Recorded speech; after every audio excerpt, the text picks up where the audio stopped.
Hi guys, so today we are going to be playing with Legos as part of our lesson. So I supplied you with a bag of Legos, and we're going to be making buildings. So when you think of a building, you might think of a skyscraper in New York, or your house, or the school that you're in right now. Any building is something that is built and people can go in it, and it's something useful. Maybe it's not. But that's what we're going to be doing today. And then after we build our buildings, I want everyone's to be different. Everyone use their creativity. I don't care what it looks like. I don't care what its purpose is. Use your creativity and don't look at someone's next to you and just copy them. So everyone have their own building. And then after, what we're going to do is we're going to write a story about our Legos. So we've been working with reading and writing and creativity, making our own stories. So that's what we're going to do with our Legos. So let's begin. Well, actually, our standard that I'm using is G2 1.5, which is identify elements of a story or illustration, i.e. character, problem, setting, main ideas, stuff like that. So I'm going to start by building my my building, and you are not going to copy me. You're going to do your own thing, and we can talk through it a little bit. So I like to kind of just start by putting random pieces together and then seeing where it takes me. Some people like to think through it first and then come up with what it looks like or what it portrays. I like to do the opposite. I like to just kind of put stuff together and then see what comes out of it. Legos are really good for kind of stress relieving. Anything you kind of do with your hands, like sensory stuff, is good for stress relieving and kind of calming you down. It's also good for creativity and problem solving. So that's kind of why we're doing these.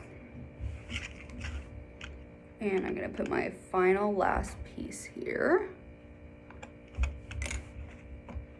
Move it around.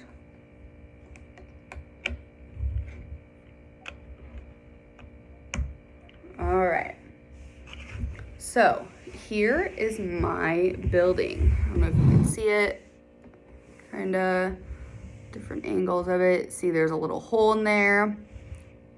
So I wanted something that was stable enough to stay up, Some buildings are really tall and skinny, and I'm not an engineer, but they do stay up because of that.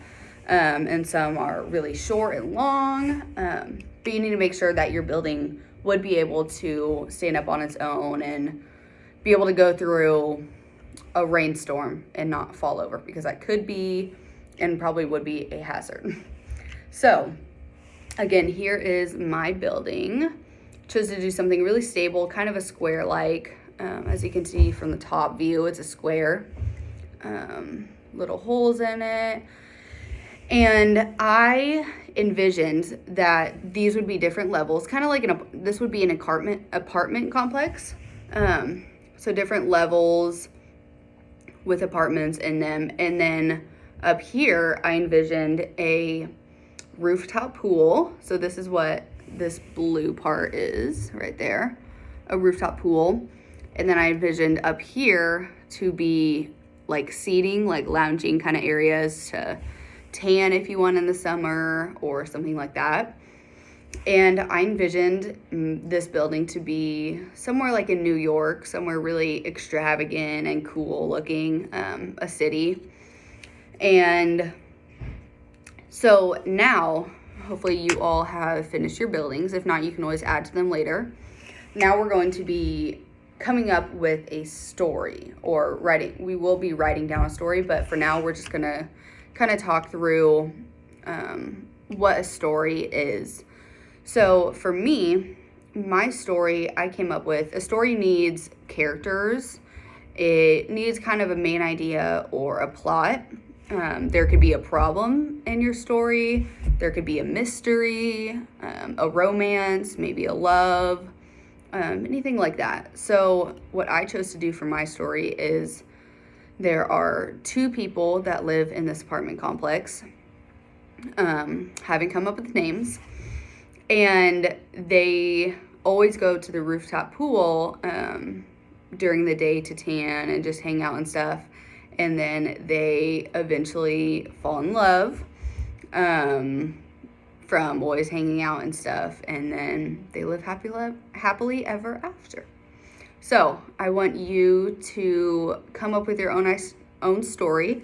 And then next time we meet, you will write an essay on your story in your building. Thank you.